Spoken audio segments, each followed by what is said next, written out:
Hello, everybody, and welcome. Courtesy of Mike's Beer Bar, it is Madden and Benz, Unfiltered. Tim Benz and Mark Madden with you. Check out Mike's Beer Bar on the North Shore tonight for Flight Night for Monday Night Football. It is the Cowboys and the Raiders, so you probably need a bunch of beers to get through that game if you're watching Monday Night Football. You might need quite a few next week, too, based on the Steelers' history in Chicago, but at least they're going in with a victory after beating the Cincinnati Bengals. Now the big question is, Mark, who will be playing quarterback for the Steelers when they take on the Bears? Reports from Adam Schefter and from Ian Rappaport suggest that there's some sort of small fracture in the wrist of Aaron Rodgers, his non-throwing wrist. I think Rappaport said it's 50-50 that he plays against the Bears. I don't know about you, but road game NFC team at this point, I don't know if I go 50-50 with a banged-up quarterback as opposed to a healthy Mason Rudolph who didn't seem to slip at all once he got in there yesterday against the Bengals. If it really is 50-50, I'd go with 100% of Mason Rudolph. How about you? I'd definitely go with Rudolph if Rodgers has a broken bone in his wrist. I don't see the upside to putting him out there and taking a risk that could be exacerbated, albeit not his throwing hand. But I thought Rudolph actually outplayed Rodgers by a slight margin after entering the game against Cincinnati.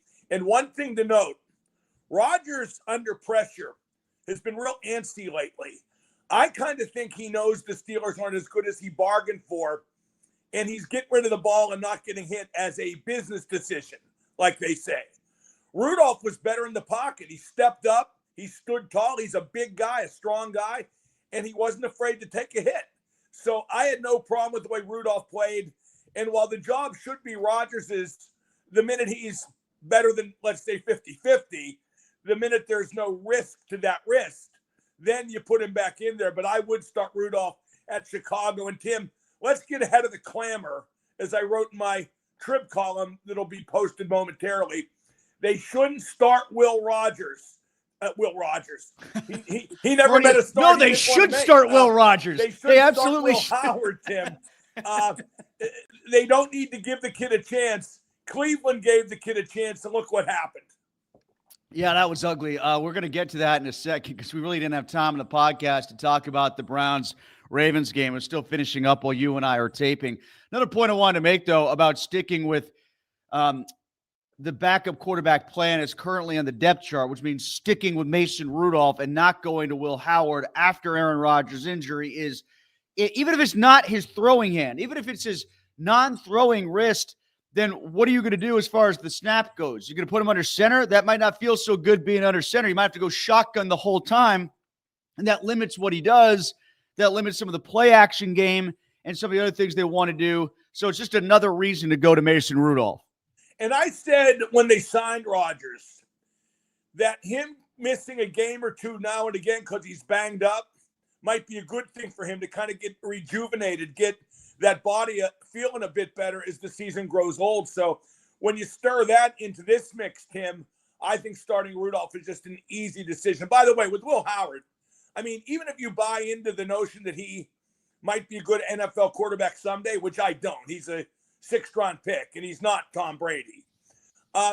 He's only been practicing for 3 weeks and didn't take any snaps in the exhibition season. Whatever being up to speed means for a rookie sixth-round pick who's not that highly regarded, he ain't that. He's not ready to play. I wish they had taken him in the 5th round so we could stop with all the Brady analogies and I could just make Omar Jacobs analogies. But like the fact that he is a 6th round pick and he went to Ohio State and Brady went to Michigan, like everybody's harping on that. I'm not condemning Will Howard. I think he might be a decent quarterback someday, but for now, I'm more of your school of thought, which is he was picked in the 6th round for a reason. He's likely a career backup. I'm going to have to be coaxed into believing it by seeing it, and I shouldn't have to see it until I have to. I would have to see it if everybody else gets hurt. That's the logical plan. Tim, I don't think he'll ever be a good pro quarterback. He's skittish under fire. His accuracy comes and goes, and people say, oh, he completed 70-some-odd% of his passes at Ohio State. Yeah, with all the best players in the country playing on the offensive side of the ball, especially the offensive line, which limited the pressure. That Ohio State offensive line then might be better than the Steelers' offensive line right now. To your point about Aaron Rodgers and being skittish in the pocket because of the pressure that he's seeing from the Steelers' offensive line, that sort of goes hand in glove with what you just referenced. But, I was kind of noticing it yesterday when that flag-happy crew was throwing penalty markers every time a quarterback got breathed on. There was almost this realization in Rodgers' face that you could see, like, okay, they are flagging roughing the quarterback, but I still got roughed. Like, it's too late now. I got hit, and that did manifest in his hand getting broken. Oh, Tim, I really do believe that he knows the Steelers aren't as good as he hoped they would be, and that he is making business decisions. That there's very little doubt about that in my mind. As far as the roughing the passer calls go, I don't like the rule. Within the context of the rule, all three of those calls were proper, but I don't like the rule. The rule protects quarterbacks too much. Then again, quarterbacks are the stars of the league. I don't like it, but I can't fault it. Yeah, the Watt one, I know what they think they saw. I know what they felt like they saw, and it did appear that way, but you have to take into consideration how Watt got under his arm in the first place. Flacco was following through on a pass. There was no way that Watt then could adjust how he was taking him to the ground because Flacco was already basically off his balance since he was throwing the ball and Watt got under his armpit. Like, what was he supposed to do in that scenario? Well, yeah, but again, within the context of the rule, I have no problem with the calls. That is roughing the passer under the rules of today, whether it was Watt's fault or intent or not. What do you think about the 2 OPIs on Metcalf? Well, here's the thing about Metcalf. He's a victim of doing that all the time. He commits borderline OPI all the time, so after a while, they're looking to call it. Yeah, I thought when he extended his arms and the big hit from Rudolph that got taken off the board, yeah, he extended his arms, similar to what I just said about Watt and the roughing the passer. I know what it looked like and why they thought they saw it, but there was so little contact there. He just locked his arms out, so it looked like he was shoving them off real hard. He didn't. But I think that might be along the lines of what you're saying. He's got a reputation for it, and that was an easy time to call it. The pick route, the rub route underneath, that was sort of like boxing out in basketball was a screen. If he puts his hands down by his groin, it's a screen in basketball. That happens all the time. No, the pick was definitely OPI, no question. The pick was a little bit more. I didn't have a problem with that one. I just kind of rolled my eyes at it because it happens all the time. But that one felt like it was more within the context of what they were looking for than what they thought they saw on the deep pass from Rudolph. Tim, where I give DK Metcalf credit is, whether it's drop balls or OPI or low yardage totals, he never fails to find a new way to disappoint me. We didn't have any drops yesterday. And actually, I thought it was interesting. Once Rudolph got in there, I don't know how they were doing it. I was just kind of watching it live in the moment, but they seem to do a nice job of running off the Bengals defense and just running little hook routes, drag routes, curl routes underneath for Washington and Metcalf, big targets in open space, and that allowed for easy throws from Rudolph to keep the offense moving. Yeah, I thought the offense was great. Not great, but, I still don't think they're fully utilizing the weaponry they have. Like they aren't Freiermuth and Jonnu Smith. I know that. Yeah, exactly. And they're enamored with Washington because of the yards after catch, the way he rumbles, stumbles, bumbles, and just uses that bulk. And I get it. And the offense scored some points. I still don't like it. I still don't think the Steelers are very good in a nutshell. Cincinnati stinks, and the Steelers took advantage of it this time. I was impressed with the way the D shut down Chase. And we're going to get to the Ramsey Chase thing. There's no heroes in that one. Nobody has a lick of sense in that one. You don't think that Ramsey should have gone as nuclear as he did, even though he was spit on, because he's got to have his head about him and stay in the game, is your point. Like, Dak didn't get thrown out when Jalen Carter spit on him during a timeout in the first play of the game, for God's sakes.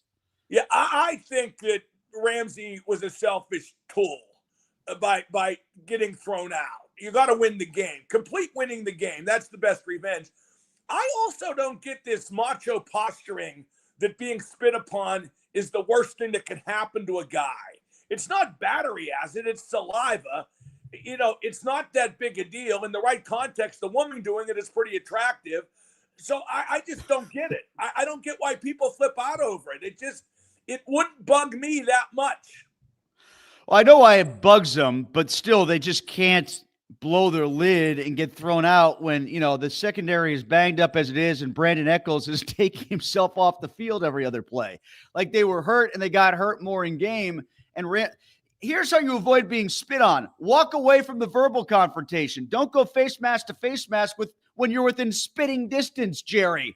You got to walk away from the confrontation. That's the bigger thing. He's talking about how much he loves trash talk, and that's a great element of the game. Don't let it be an element of the game then. It's not so much the spitting and how you react to the spitting as you just kept the fight going. It's just dumb. Ramsey was wrong to do it. Chase obviously shouldn't have done it, but they're both idiots. Ramsey was ahead. He should have been the bigger man and just won the game, which he did anyway, but I was shocked that, like, Joey Porter Jr. after the game said, yeah, he did the right thing. Any one of us would have done it. Well, then you're all idiots. And the fact that Ramsey did it shows that he's not the leader he thinks he is, and that team doesn't have the leadership in general it's long pretended it has. Well, I'm not certain about this, but I think this is what happened. They got the flags, each of them, for the initial fracas, and they both got announced within the stadium. This is their first warning towards an ejection.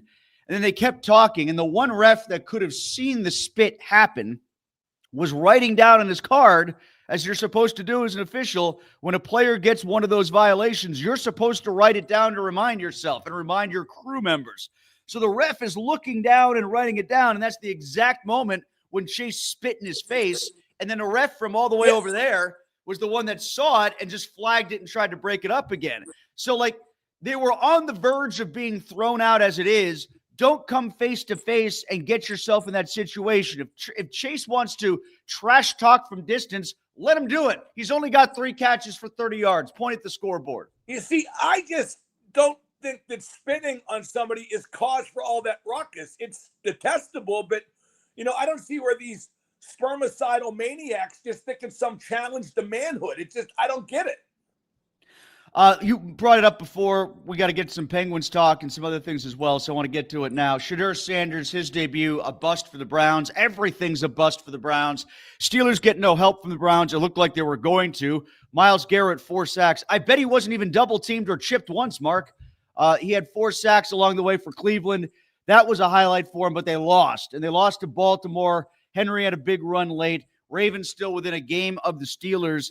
I got to look who they're playing next, but I know the Steelers go on the road to play at a place where they've won 1 time since 1936. So we'll see what it looks like after this week. December 7th at Baltimore, Tim. It's a day that will live in infamy. I've heard that, yes. I watched the second half of Browns and Ravens. It's one of those deals where people say that the Ravens could have lost. Yeah, but they should have won, and they did. A close win against a bad team is still a win. They've won 4 in a row. They're within a game of the Steelers. Oh, they got the Jets. The Steelers seems inevitable. Yeah, I love the fake tush push. Mark Andrews kind of the end around on the tush push to win the game. That was just classic. And Shedeur Sanders is awful. I mean, we were told he's ready, then he plummeted in the draft unjustifiably, and he got his shot and he sucked. He looked 1,000% lost out there. Mark, one thing we need to jump to before we get to hockey and away from football. I was thinking about this after we hung up the phone last night. If Pat Narduzzi was trying to alleviate pressure on his team by saying what he said in advance of the Notre Dame game and talking about how the Georgia Tech and Miami games are the ones that really count, doesn't he know by then he's adding even more pressure onto those games starting this week? Did he not see the other side of the coin coming to this explanation? Well, Tim, one thing really hinders Narduzzi. He's a moron. I mean, what he did with that comment where he said the Notre Dame game didn't matter. I don't know what kind of mind game he was trying to play with his players, because frankly, I don't think Narduzzi has an IQ high enough to try to play mind games with anyone, except maybe some Barstool guy like Jersey Jerry. How about Jack Hughes got hurt at a dinner with the Barstool guy, the Devil's center, some kind of hot. I mean, those Barstool guys, why would you get near any of them? Oh, I didn't know that's how. I knew he cut his hand. He's out 6 to 8 weeks. I didn't realize that. What were they doing? Screwing around with knives at a steakhouse? I don't know, but it just stinks of something of that ilk. what the guy's name, Frank the Tank. Yeah, what a great crew of sports journalists they've assembled there. But the Narduzzi thing, it was a big occasion. That remark he made about the game not mattering cheated the fans. At least steered them in momentarily a kind of crappy direction regarding that game. I mean, Aaron Donald having his number retired. Tony Dorsett's there, and Tony's had some problems with CTE and doesn't get out a lot. His presence, I mean, my God, how great was that? And Narduzzi tried to steer it in a different direction, and that shows being absolutely tone deaf, not reading the room. It was a disservice to the game, a disservice to Dorsett and Donald, a disservice to Pitt fans. Yeah, he not only lost a game, he lost face. Not just because of that, but then, Freeman basically disses him on the handshake as Narduzzi has done to so many other coaches in his time there. It was such a bad look for Pitt all around, and was supposed to be a really good day for the program. And now they better win these next two to make it all worthwhile, and I don't think they will. Well, you know what Mr. Miyagi said about saving face, Tim? He said, "It's okay, lose opponent. Must not lose fear. Must not give up 2 touchdowns in 10 seconds." Penguins. We got to get the Penguins. Sergei Mershurov gets himself a shutout in Sweden. Penguins get 3 of 4 in Sweden. You said it. I agree with you. They should have had 4. They were winning that first game for 58 minutes or something like that, whatever it was. And then they gave up a goal late in regulation. They gave up a goal on a terrible face-off play in their own end. Where what happened? Didn't Sid win the face-off? Jersey made the wrong read. Yeah, exactly. And then they gave up a goal right away in overtime to give away the other point to Nashville, who stinks real bad. They stink real bad. But like I said on the podcast, Tim, where the Penguins, smartened up between Friday and Sunday, they got the puck in deep against Nashville and just let the Predators suck, as they are wont to do. And they got ahead 3-0, went to their circus act a little bit in the second period with, drop passes in the neutral zone, but mostly played a smart game. And Morozov got a shutout for his first NHL win, but only had to make 21 saves. And while he looked good, I don't think he had to work that hard. Let's get to the comments. And Chris, if you're listening behind the board there, I want to go to the last comment first from John, since he brought up something. We didn't talk about this in the podcast, Mark. I wasn't sure if we had time for it today, but I might as well bring it up since he asked it. Congrats to Skeens. I mean, the first bucket to win a Cy Young in 35 years, but sadly, I do think he wants to become a Yankee. What'd you think of all that dust up about that report coming from the New York Post about this alleged teammate of Skeens saying that Skeens has been talking about wanting to become a Yankee? Well, I'm sure that happened. I mean, the New York Post isn't beyond making things up. And I do think it's oddly specific that he said the Yankees as opposed to, getting out of Pittsburgh and going to a winner. But, it was also within what feels like the truthful context of the reporter asking the Yankee about the Angels, because I heard he grew up an Angels fan his whole life. Does he want to go there? And he goes, no, not to the Angels. He doesn't. Yeah, right. And with the Dodgers, he could never be the biggest star. Not only that, but I mean, maybe he didn't like the Dodgers growing up and doesn't want to go there, Well, the thing. The Ryan Malone thing. I don't want to go to the Flyers. God bless him for that.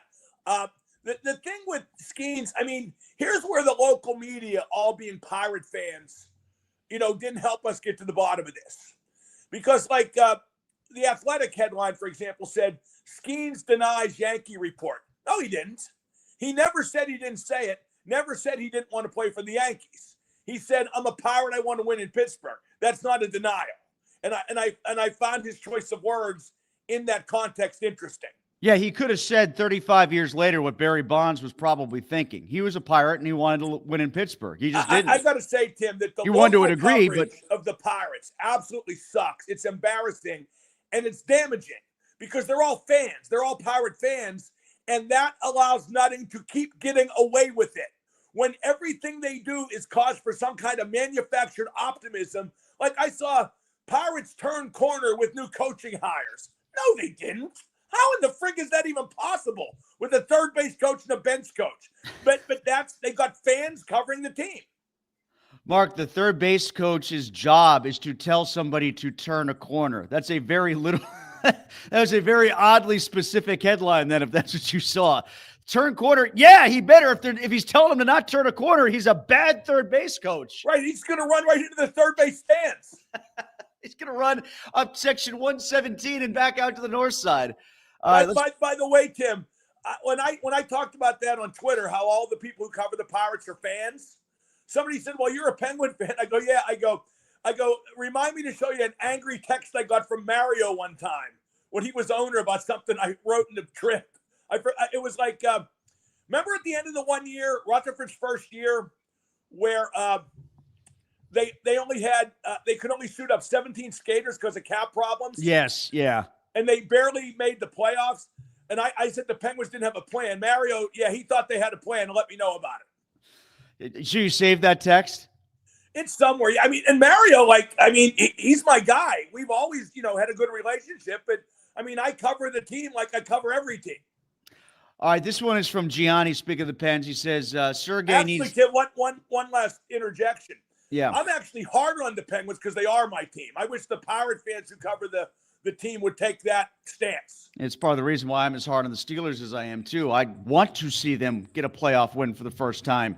Yeah, I just don't like them. Gianni says Sergey needs to stay up, but unfortunately he's going to be sent down when Jari comes back, but he's definitely the future of the Penguins. He wasn't particularly tested all that much in that shutout against Nashville. I think both teams were kind of done with being in Sweden, especially by the time that third period rolled around. You listen to Colby Armstrong call that game on the radio. He made it sound like he was in some sort of Stockholm prison trying to get through it, even though he was on the monitor calling it back here. That was not a great third period. There's not like a big push from the Predators to come back. Oh, what? The TV guys didn't go? I don't think the radio guys went. Brand just had a baby, and I think he stayed Brand back. And Colby called it from here. I think Brand and Colby. I know Borky and Getzoff went. They went. Yeah, exactly. Either that or it was very, very, very good, backdrop. What they call CGI. Hey, everybody, look, we're in Sweden. But yeah, Morozov is going to go back because that's the plan. And also, if they sent Jari down, or even Shiloff, so I think Shiloff has been a better of the two. And Jari ain't been bad, actually. But I just don't trust Jari. But I think there would be too many veteran contracts, too much money in Wilkes. There's a limit on that. Then again, what if Graves stays? And he's played good enough to stay. Him under a simpler, more defensive system with Muse is much better than being asked to pinch and activate all the time under Sullivan. Remember when Carlson a week or so back said that Sully was asking players to do things they couldn't? He wasn't talking about himself. He was talking about a guy like Graves who was asked to activate and pinch all the time. All right, Chris, let's go back up to the top here. This comes from Mike, who says, I have more confidence in Mason Rudolph than Aaron Rodgers. And then right after him, another guy says, all Mason did was dump pass to the running back and to the tight end. Yeah, what do you think Rodgers is doing? I was just going to say, that's actually a little bit more of an indictment of Rodgers than Rudolph because the offense didn't change all that much. If you look at the stats, they're almost identical, Tim. Rodgers and Rudolph. They were doing. And by the way, we wouldn't be saying that. We wouldn't be making that complaint if DK didn't get called for the OPI and the completed pass. That was a good throw from Rudolph, and that was, down the field. A lot of people just don't like Mason. I don't know why. Maybe because he looked like a dweeb when they cut his face mask off. Maybe because he looked like he got manhandled when Garrett swung the helmet at him. Tomlin's never shown proper respect for him. But Mason Rudolph has been a good backup. The Steelers would be better off right now if the minute Ben retired, they would have anointed Rudolph the starter, and he started from then till now. No doubt about that in my mind. That said, given that Tomlin doesn't respect Rudolph, and given that Tomlin once started Duck Hodges when Rudolph was available, it wouldn't totally shock me if Rudolph struggled and Howard did indeed get a shot, which would be absolute stupidity on Mike Tomlin's part, but nothing less than I might expect. The other guy added, the Steelers are 9-8 at best. They still suck. And he said the refs had money on the Steelers yesterday. I don't know how you can say the refs had money on the Steelers yesterday when they got hit with that personal foul of sacking Flacco from Watt. They had the 2 OPIs against Metcalf. They had that terrible spot that went the way of the Bengals. There was a lot that went in the Bengals' favor from the officiating crew. I don't see the logic in that last statement. Yeah, but yes, refs. I mean, I think the NFL in general is over-refereed. But I can't say it's been prejudicial in any Steelers game this year toward one team or the other. I think the notion of prejudicial officiating is ridiculous. I just don't think it happens. Calvin says hopefully they don't micromanage Rudolph, but I know they will. Need to get away from the game manager mentality at quarterback. Tired of no deep balls and no risk. Yeah, who they going to throw deep to? A triple cover DK Metcalf? Certainly looks like Calvin Austin hasn't come back from his injury the way that they wanted. And then your next best option for a deep shot is Roman Wilson. I can't believe they didn't use Freiermuth more than they did yesterday. Like, there was one sequence where he and Jonnu never got off the bench in the second quarter. Never got off the bench, and they went 3 and out as a result. I have no faith in the coaching staff. None of them. Not Tomlin, not Smith. Certainly not Danny Smith, although he wasn't on camera much yesterday. What happened? Was there a big special teams play of consequence yesterday? I don't think that there was. Was there? No, but he's always snorting and spitting and gesturing. I mean, just get him on there. Eric says Steelers never win in Chicago, and I don't see them breaking that precedent this weekend. It's a good offensive-minded coach against Tomlin. This has first time we saw Shane Steichen vibes to it. The Bears offensively right now are, if I remember right, something like second in the league in rushing, fourth in total offense. And it's not like they got star-stud running backs. They got DeAndre Swift. He's good. They got Williams, who we'll see what he turns out to be. But there is a system there that the Steelers better be ready for if they're going to win this game. Yeah, I think it's one of those crapshoot games. I think the Steelers and Bears are roughly in the same class. Like, probably 80% of the league is it could go either way. I don't believe that them having not won in Chicago since, what was it, 1936, I don't think that has any bearing. But Caleb Williams, I mean, he's inconsistent, as you might expect from a second-year quarterback, but he's a talent. I think he might be a tough nut to crack. One comment comes in and says, what do you think about the next 3 games for the Steelers where it's Bears, Bills, Ravens? Yeah, you got division leader, wild card team, and then the Ravens. He said 1-2 at best. Yeah, probably. I don't think they go 2-1 through that. They never win in Chicago. Buffalo's better, and the first of the 2 games against Baltimore is in Baltimore. I don't like that formula. If you don't win at Baltimore, you're not winning the division. It is a day that will live in infamy. This one comes from somebody else. Just get to one more. I'm an old school Steelers fan from the 70s, and they're still not winning a playoff game. They'll probably lose the next 4 out of 6 games. So, listen, if they win right now, if they win the division right now, the way things are stacking up, you're going to get the AFC second place team. That means either New England again, you needed 5 turnovers to beat them the first time, or you get Buffalo coming here. I don't know if I'll pick New England in that game, but I'm sure as hell picking Buffalo. How about Josh Allen with 3 rushing touchdowns and 3 passing touchdowns? Only the second time it's been done, and he did it the first time. All right, normally here on Madden Benz Unfiltered, Chris likes to bring up the graphic for Madden's Music Corner. Today, it's Mark's Movie Minute. Mark, the running man, a review. Well, first off, congrats to the Riverhounds. They're in the USL Championship game. Oh, you know what? I did see a couple questions in here about them. They won? Yeah, on Saturday at Tulsa, noon on CBS Sports. So that's a big game. I think I'm doing a viewing party at Shiloh up on Mount Washington. I'll keep people posted about that. I like that place. That's a good spot. Yeah, and if I do, Tim, I might get there early. They open at 10 on Saturdays. Liverpool, Nottingham Forest. Oh, there you go. How did Liverpool do against Chelsea? We were off this weekend, Tim, mercifully. Oh, is that the women's? Yeah, international break. Oh, okay. All right. But running man was real good. Glenn Powell is, the Schwarzenegger character, but he's better, much better. He's this really angry guy. It's not just all one-liners. It's not like Schwarzenegger was like laughing in the face of certain death, whereas Glenn Powell treats it like it's certain death. It was much more faithful to the Stephen King novel of the same name. Josh Brolin was a delightful, smarmy TV executive heel. It had over-the-top action and blood, but I didn't have a problem with that in context of this dystopian America that we get closer to every day without knowing. So, yeah, it was really good. And I also, Tim, how about this for a double feature on the weekend? I had seen this movie on a flight to Liverpool, on the movie, the select thing, the movie. Yeah, the little movie screen in front of you, yeah. But I saw it again on I think it's FX, the remake of Roadhouse with Jake Gyllenhaal. Oh, yeah, I didn't see that one yet. How was it? It's really good. really good. He plays Dalton totally different, and the storyline's different enough. I mean, it's the same thing. Like, oppressive, local money baron tries to take down small business and is defended by maniac bouncer. In this case, a former UFC fighter. That's who Dalton is in this one, Gyllenhaal. But it's really good. Do you think the Steelers will go to Gibson's the night before the game? Oh, they got to. That's the tradition, right? They got to. It's not only for the steak, Tim. It's the best steak in the world, but also to see like that area, Chicago. Yeah, it's like intersection of streets like Rush Street, and it comes to a triangle, right? And it's where all the rich old guys bring their real young girlfriends. They call it the Viagra Triangle. Mark and I will be back next Monday. The podcast is up now. You can listen to it at Trib Live. It's posted there. It's on the Fans First Network. And we are brought to you by Mike's Beer Bar on the North Shore. Meet me at Mike's.